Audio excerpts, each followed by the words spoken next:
Olá, vamos explorar hoje uma ideia que, olha, pode virar muita coisa de cabeça para baixo. A gente costuma pensar que liderança, que serviço é sinônimo de esforço, de suor, de se doar até não aguentar mais. Mas e se a base para tudo isso não for o esforço, mas sim o descanso? Parece estranho, né? Pois é, vamos entender isso juntos.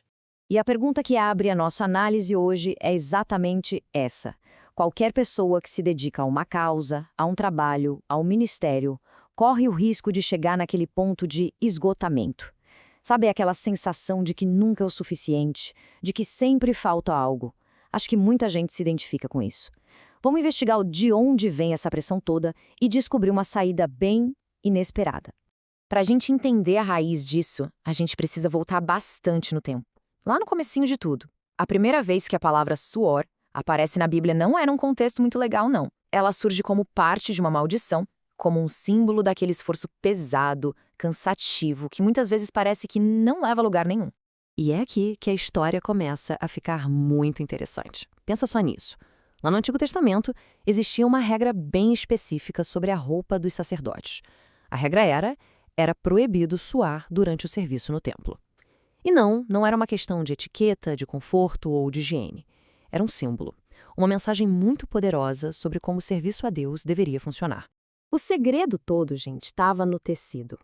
A lã, que é um tecido que esquenta e faz a gente suar, era o símbolo do esforço humano, sabe, da nossa tentativa de sermos bons o bastante por conta própria. Já o linho, que é leve, fresco, representava a justiça que vem de Deus. Algo que a gente recebe, não algo que a gente produz. O serviço deveria vir desse lugar de frespor, de descanso, e a regra era clara: jamais misturar os dois. Tá, mas então o que vira essa chave do esforço para o descanso? Uma palavra, uma única palavra grega dita lá na cruz, tetelestai. E isso não era um acabou de quem desiste, de quem está cansado. Na época, tetelestai era um termo usado no comércio, na área jurídica, era o carimbo que se colocava num documento para dizer a dívida está paga, integralmente, fim de papo, a conta foi zerada. E essa ideia de trabalho versus descanso fica ainda mais clara quando a gente olha para a vida de Jesus. Durante o tempo em que esteve aqui, ele mesmo disse que não tinha onde reclinar a cabeça. É curioso pensar nisso, né? Aquele que oferece descanso a todos não estava ele mesmo descansando, porque a obra dele, a nossa redenção, ainda estava em andamento. Mas aí, na cruz, logo depois de dizer está consumado, o texto diz que ele inclinou a cabeça. E a conexão entre esses dois momentos é de arrepiar. E aqui está o pulo do gato, o detalhe que amarra tudo. A palavra grega usada para reclinar lá atrás e inclinou aqui na cruz é exatamente a mesma, clino. Ou seja, ele só pôde finalmente reclinar a cabeça em sinal de descanso quando o trabalho por nós estava totalmente, 100% terminado. O esforço dele nos deu o direito de descansar. E essa imagem aqui mostra o tamanho da mudança. É um detalhe que pouca gente percebe. No antigo templo não havia cadeiras para os sacerdotes. Por quê? Porque o trabalho deles nunca acabava. Era um ciclo sem fim de sacrifícios.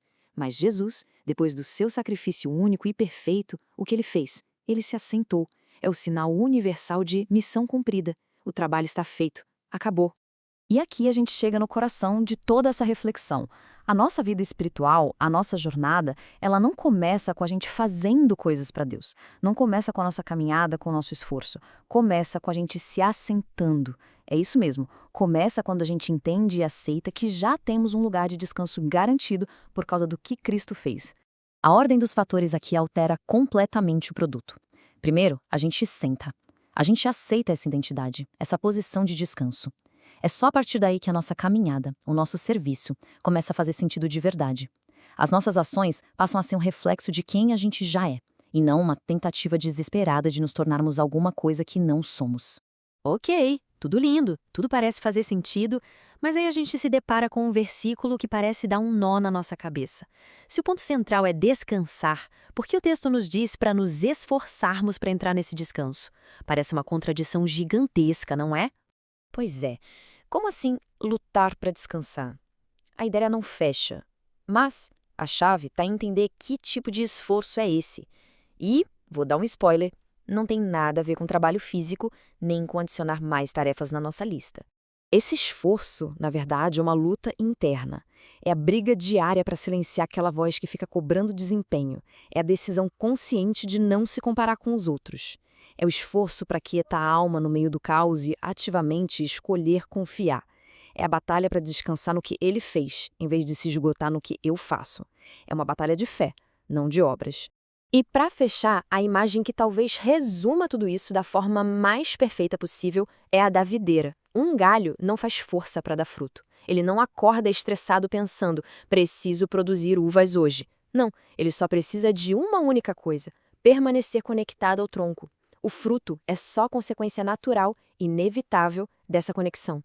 Então, a pergunta que fica é, será que aquilo que a gente faz, o nosso fruto, está vindo do nosso esforço exaustivo ou está simplesmente brotando da nossa conexão com a verdadeira fonte?